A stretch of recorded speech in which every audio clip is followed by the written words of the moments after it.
Hai, assalamualaikum sobat edukasi. Kali ini kita berkesempatan mengunjungi Candi Muaratakus ya. Ini Candi Muaratakus yang berada di Riau, Kampar, di desa di Kecamatan 13 Kota Kampar. Dan kita berkesempatan mewawancarai sejarawan Kampar yaitu Pak Latif. Assalamualaikum Pak. Waalaikumsalam warahmatullahi wabarakatuh. Ini bertanya sedikit Pak tentang sejarah Candi Muaratakus. Berdirinya di abad berapa dan ini peninggalan sejarah dari mana Pak? Oh iyalah, ini untuk berdirinya Candi Muaratakus ini ataupun kompleks Candi Muaratakus ini masih simpang siur. Yang harus kita pegang adalah sumber terbaru dari bangsa Eropa, Cina, India, dan Yunani. Ya, kalau menurut catatan-catatan yang tertulis dalam buku-buku biasa, buku sejarah dan segala macam, itu Candi Muaratakus ini didirikan katanya, saya bacakan dulu sejarahnya ya. Ada itu Guru Naval, ada itu Delprat, ada itu Izerman, ada itu namanya Van Bos, kemudian Izerman, ya. Jadi tokoh-tokoh tadi memperkirakan berdirinya abad ke-5, abad ke-7 atau abad 11. Nah, itu kesemuanya adalah hasil penelitian daripada para pakar barat. Nah, kalau kita melihat yang sebenarnya, kita harus merujuk kepada buku-buku kuno bangsa Arab, bangsa Yunani, bangsa Romawi, di mana terdapat kerajaan besar dulu di daerah kita di Sumatera Tengah ini, ya jauh sebelum abad 15 itu, bahkan sebelum abad Masehi. Kalau menurut Datuk pewaris dari candi ini, Datuk Sri Maharaja Diraja II Balai, katanya 100 tahun sebelum Nabi Muhammad lahir, katanya. Artinya 100 tahun sebelum Masehi. Nah, kalau berdasarkan cerita-cerita daripada buku-buku yang tercatat di Romawi dan di Yunani, ya, dan bahkan di Cina, itu jauh sebelumnya gitu. Kenapa demikian? Karena ternyata bangsa Melayu Nusantara ini yang berpusat di daerah Sumatera Tengah ini, itu jauh sebelum ini sudah menguasai lautan. Berarti dia sudah perlu punya pemerintahan yang besar, kuat dan jaya waktu itu. Nah, makanya orang berkesimpulan bahwa Candi Muaratakus ini didirikan 300 atau 400 tahun sebelum Masehi. Tapi bukan ini gitu. Kompleknya. Kenapa? Yang nampak ini adalah candi yang masih tersisa. 4 buah ini ada Candi Maligai, Maligai Stupa, Candi Tuwo, Candi Pelangka, dan Candi Candi Bungsu ini. Itu hanya 4. Sedangkan dalam catatan kuno itu jumlah candi di sini, kompleks ini ada jumlahnya adalah 24 buah gitu. Berarti yang mana 20 lagi? 20 lagi adalah ini satu. Masih berada dalam tanah. Itu di situ suatu, di sana satu, di situ 3 di sudut itu. Kemudian yang paling besar di sana, yang di tempat kita mau masuk tadi di sebelah kiri. Nah, kemudian yang sudah pernah di ekskavasi di dalam kebun sawit sana, di dekat hutan sana, itu ada 1 atau 2. Kemudian pinggir sungai ada lagi 1 atau 2. Nah, ada lagi yang berjarak 1,7 kilo dari sini, masih ada lagi sekitar 2 buah. Itu terdapat dalam tanah gitu. Artinya apa? Ada bangunan lain yang lebih tua dari yang 4 ini. Yang 4 ini Pak. Yang 4 ini. Dan dalam catatan Atisa, bahkan ada candi itu yang tingginya 200 kaki. Nah, kalau 200 kaki yang tercatat dalam buku Atisa itu, Atisa Dipamkara, seorang biksu daripada Tibet itu, dia pernah datang ke sini, pernah belajar Buddha di sini selama 12,5 tahun. Katanya dalam catatan dia tuh ada candi yang tingginya 200 kaki. Kalau 200 kaki, 1 kaki itu berapa? 1 kaki itu 31 cm ya? Iya, kurang lebih. Nah, kurang lebih. Atau 31 cm sampai 33 cm. Berarti 1 meter itu berapa kaki? Taruh dulu 1 meter itu 3. Ya. Nah, kalau 200 meter itu tadi dibagi 3, berarti berapa itu? Diperkirakan sekitar tingginya 63 sampai 65 meter tingginya. Mana yang tinggi 65 meter ada? Ya kan? Berarti ada apa? Ada candi yang lebih tinggi daripada ini yang ditemukan dalam catatan Atisa itu. Nah, Berarti ini candi ini dulu Pak digunakan di agama apa nih dulunya Pak? kalau dalam catatan sejarah yang kita kenal semasa agama Hindu. Makanya orang mengatakan ini candi yang berwajah Hindu gitu, berkeyakinan mereka adalah Hindu. Tapi orang merupakan itu Hindu itu adalah Hindu di India. Kemudian ada lagi pendapat lain berdasarkan ajaran Buddha katanya, Bodhidharma. Orang mengasosiasikan Buddha itu seperti di Cina, Tibet, dan Thailand dan segala macam. Itu yang Buddha katanya. Sementara kalau menurut ada tokoh Walubi internasional dunia, tokoh Buddha seluruh dunia pernah datang ke sini. Kami wawancarai waktu itu tahun 2000. Itu namanya Maria Rosemary, ya. Rosemary Lansua namanya. Itu katanya disinilah pusat Kedaton Sriwijaya sebenarnya. Disinilah Siddhartha Gautama itu mengajarkan agama Buddha katanya. Nah, disinilah Buddha itu berasal katanya. Nah, Buddha yang diterapkan di mana-mana tadi adalah Buddha seperti yang kita lihat sekarang nih, menyembah batu berdasarkan ajaran Buddha. Tapi yang hebatnya Rosemary tadi mengatakan kalau di India dengan di Tiongkok dan di Burma segala macam Buddha tadi berkelahi, berperang sama Buddha katanya. Kalau di sini antara Buddha dan Hindu bersatu katanya. Nih lambang dari Hindu, ini lambang dari Buddha, itu dibilangnya. Ya. Nah, kemudian lingga Yona-Yoni kan itu ada apa laki-laki, lambang laki-laki dan perempuan itu kan. Satu dari Yoni, satu Linggo gitu. Lingga atau Lingga. Nah, kalau orang Cina bilang Yona-Yoni. Yona-Yoni. Nah, jadi Buddha yang dimasukkan dalam pengertian umum itu adalah Buddha seperti Tibet. Padahal tidak. Ajaran Buddha sebenarnya kalau berdasarkan penelitian terbaru adalah ajaran Budi Dharma. Budi Dharma itu adalah budi pekerti. Budi pekerti itu adalah akhlakul karimah. Artinya apa? Bahwa ajaran yang diajarkan sini adalah ajaran akhlakul karimah yang dibawa oleh para nabi dulu. Berarti tauhid ya. Nah, agama Buddha dan agama Hindu yang diapakan itu adalah penyesatan ataupun salah pahamnya apa tadi, aliran yang terbawa di sini tadi lama kelamaan berubah jadi nyembah berhala, nyembah patung. Lahir ajaran Weda, Rig Weda sama Weda, Yajur-Weda, yang semua cerita tadi adalah semacam aliran sastra tantra namanya itu, ya. Larinya kan juga ke sini juga. Demikian juga Tripitaka, kitab suci agama Buddha, Vinaya Pitaka, Sutranta Pitaka dan segala macam tadi itu. Nah, kalau kita dalami itu larinya ke sini juga gitu. Artinya apa? Bahwa nenek moyang mereka tadi belajar agama Buddha maupun Hindu tadi adalah di Sumatera Tengah, negeri Swarnadwipa itu. Oh, ini Swarnadwipa itu Pak ya. Swarnadwipa ya. Berarti yang agama tauhid itu apa kaitannya Pak dengan ajaran tauhid? Agama tauhid itu adalah ajaran tauhid menyembah Tuhan satu, yaitu Tuhan pencipta alam dan langit bumi ini dan segala isinya. Itu yang agama tauhid, mengesahkan Tuhan. Nah, ternyata nenek moyang kita dulu tidak pernah menyembah patung. Setelah kita teliti, tidak pernah menyembah berhala, tidak pernah menyembah pohon. Memang dia memberikan sesajen kepada pohon ataupun gunung-gunung, bukan kayak patung. Dan di Kampar ini jarang kita temukan patung, kecuali udah berdasarkan penelitian kami selama 45 tahun kami melakukan penelitian, baru kita temukan patung arca batu yang berbau Hindu dan Buddha itu sebanyak 15 buah dari batu, dan dari perunggu sekitar 20 buah. Di Kampar ya Pak ya? Di Kampar. Dan di Kampar dan sekitarnya. Tapi dari patung-patung tersebut tidak ada menggambarkan bahwa patung itu untuk disembah. Tapi itu ada hanya sebagai lambang, sebagai peringatan bahwa situ adalah inilah pembawa ajaran tauhid. Inilah pembawa ajaran Buddha Dharma. Inilah pembawa ajaran nenek moyang dulu gitu. Dari itu.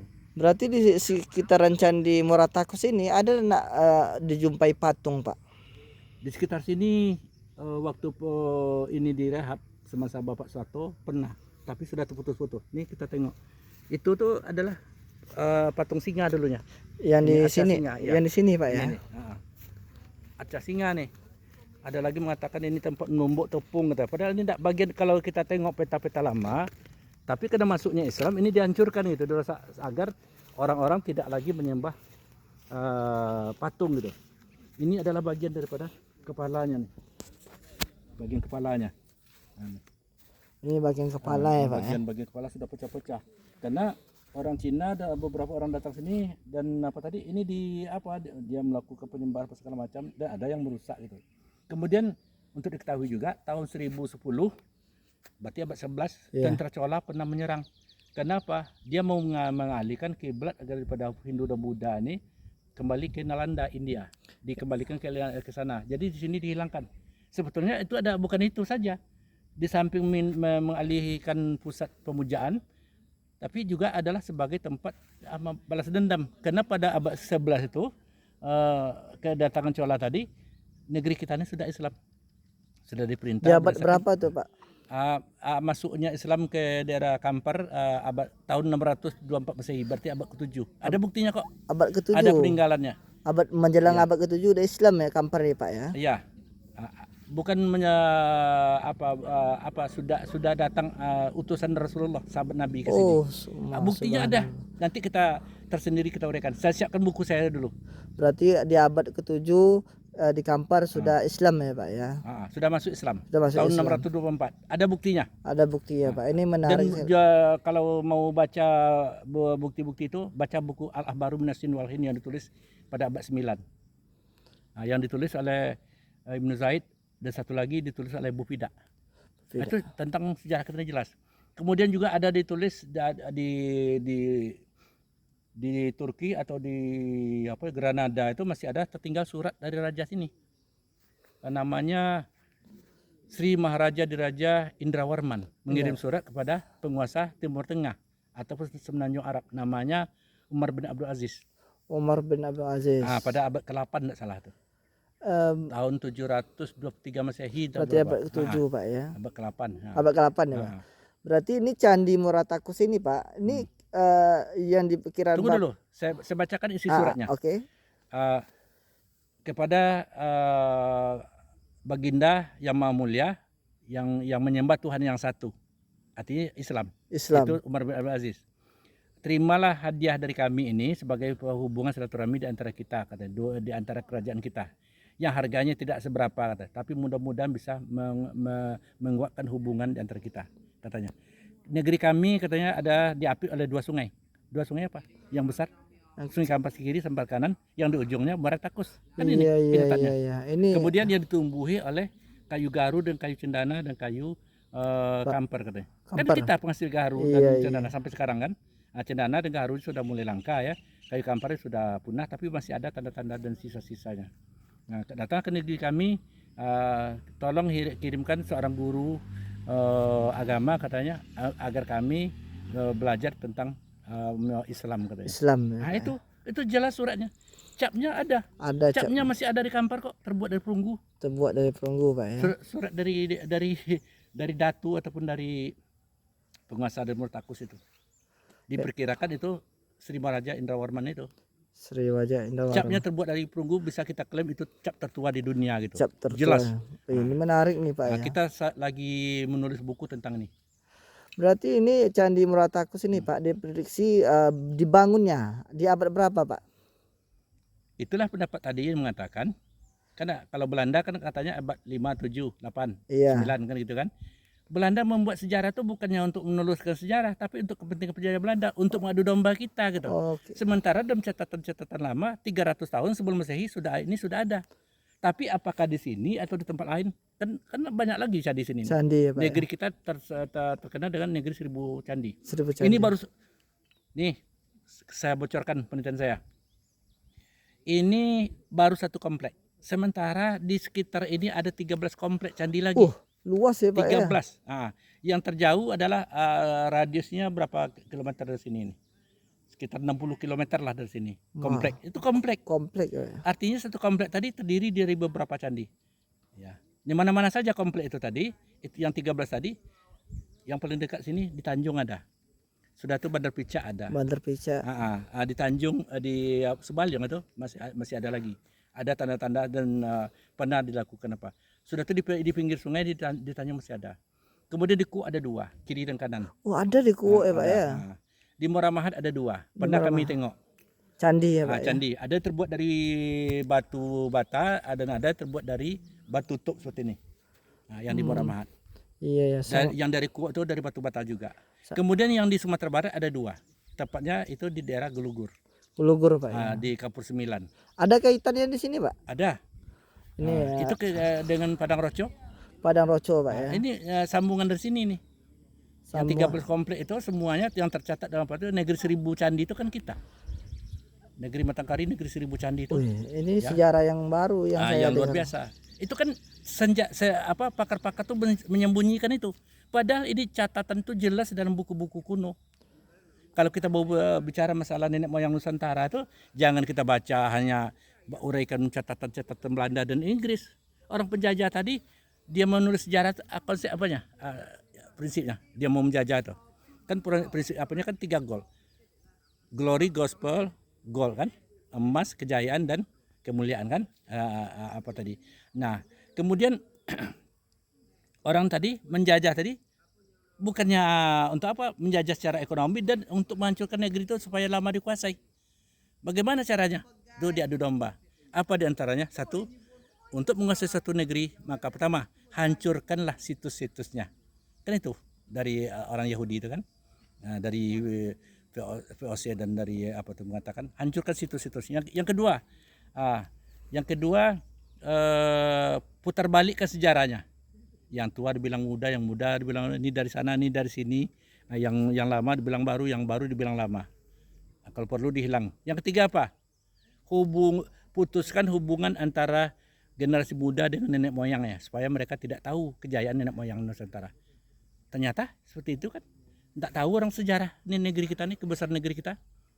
Ternyata ya. Kenapa? Orang mengatakan terpisah seakan-akan antara Melayu ya semenanjung dan kita terpisah, antara kita Sumatera dengan Jawa terpisah. Padahal kita satu induk dulu di Nusantara. Ini terjumpa dengan konsep yang tiga tadi, diadu domba, diputar balik ke sejarah gitu.